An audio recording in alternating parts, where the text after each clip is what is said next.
Assalamualaikum warahmatullahi wabarakatuh. Para dewan juri yang saya hormati dan teman-temanku tercinta. Pertama, mari kita ucapkan syukur kepada Allah Subhanahu wa Ta'ala karena pada kesempatan hari ini kita masih diberi nikmat iman dan nikmat Islam, sehingga kita masih bisa berdiri kokoh untuk menjemput keridhaan Allah Subhanahu wa Ta'ala.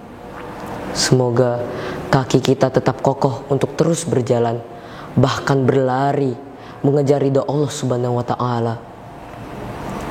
Salawat beriring salam mari senantiasa kita sampaikan kepada baginda kita, manusia terbaik sepanjang zaman, teladan para pemuda di seluruh penjuru dunia.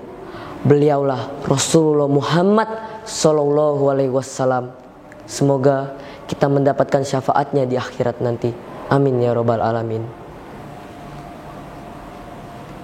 Rekan-rekan semua, dalam sebuah pidato Bung Karno dulu pernah mengatakan, jangan warisi abu Sumpah Pemuda, tapi warisilah api Sumpah Pemuda. Jika hanya mewarisi abu, saudara-saudara akan puas dengan Indonesia yang sekarang. Sudah satu bahasa, satu bangsa, dan satu tanah air. Tapi ini bukan tujuan akhir. Pesan yang disampaikan oleh Bung Karno ini sangat mendalam, khususnya bagi para pemuda Indonesia. Api Sumpah Pemuda harus kita ambil dan terus kita nyalakan. Kita harus berani melawan segala ancaman yang ingin memecah belah kesatuan dan persatuan bangsa. Kita juga harus berani melawan ego dalam diri masing-masing. Ego ini yang kadangkala menggerus tali persaudaraan kita sesama anak bangsa. Kita juga harus memahami bahwa perbedaan dalam negara adalah sebuah kekayaan intelektual bangsa. Resiko menjadi negara yang beragam adalah konflik. Tetapi kita bisa menghindarkan konflik tersebut dengan cara sama-sama memahami bahwa persatuan dalam perbedaan adalah modal berharga bagi bangsa yang maju. Inisiasi sebuah negara atau bangsa yang maju terletak dalam diri para pemuda. Pemuda adalah senyawa penting bagi sebuah bangsa. Pekikannya yang lantang, emosi, dan semangatnya yang membara sudah menjadi hal yang fundamental untuk memajukan sebuah bangsa. Sudah saatnya bagi kita para pemuda menjalankan perannya sebagai agent of change, yaitu mendorong inovasi bangsa ke arah yang lebih baik. Kita para pemuda harus peduli dan optimis untuk menjadikan kualitas sistem yang lebih baik. Semua itu hanya dapat terwujud apabila ruh semangat pejuang dalam diri pemuda konsisten di setiap waktu.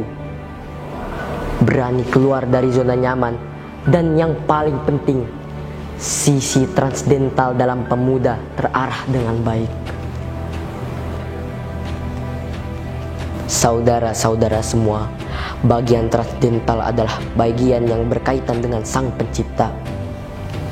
Bagian inilah yang sangat mempengaruhi pemuda dalam menjalani kehidupannya.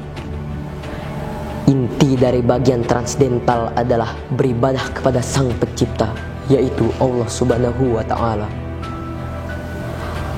Pemuda masa kini adalah pemuda yang mempunyai giroh perubahan yang berlandaskan ibadah kepada Sang Pencipta, yaitu Allah semata. Itulah giroh sejati pemuda masa kini. Rasulullah SAW memberikan jaminan keselamatan di akhirat kelak kepada para pemuda yang menghabiskan masa mudanya beribadah kepada Allah Subhanahu wa Ta'ala. Pemuda yang gemar melakukan aktivitas ibadah di masjid, dan pemuda yang dapat menahan godaan nafsu syahwat perzinaan. Maka dari itu sangat penting memahami bagian transdental dalam para pemuda, dan negara harus paham akan hal itu serta memperhatikan dengan sangat seksama. Karena apabila dampak para pemuda yang lemah sisi transdentalnya sangat mengerikan, bahkan dapat menghancurkan sebuah negara. Contohnya seks bebas, tawuran, narkoba, dan lain-lain. Pada akhir pidato ini, saya ingin menegaskan kembali Khiroh perubahan yang berandaskan ibadah kepada Allah merupakan model berharga bagi pemuda untuk memajukan sebuah bangsa. Karena tonggak kemajuan bangsa adalah para pemuda. Hilangkan sifat manja dalam diri, hilangkan label generasi rebahan, dan hilangkan mental kesenangan duniawi. Yang perlu kita lakukan sekarang adalah menjadi sosok pemuda yang memiliki giroh tinggi, nasionalisme, patriotisme yang kental untuk menjadikan Indonesia menuju kemajuan sejati. Wassalamualaikum warahmatullahi wabarakatuh.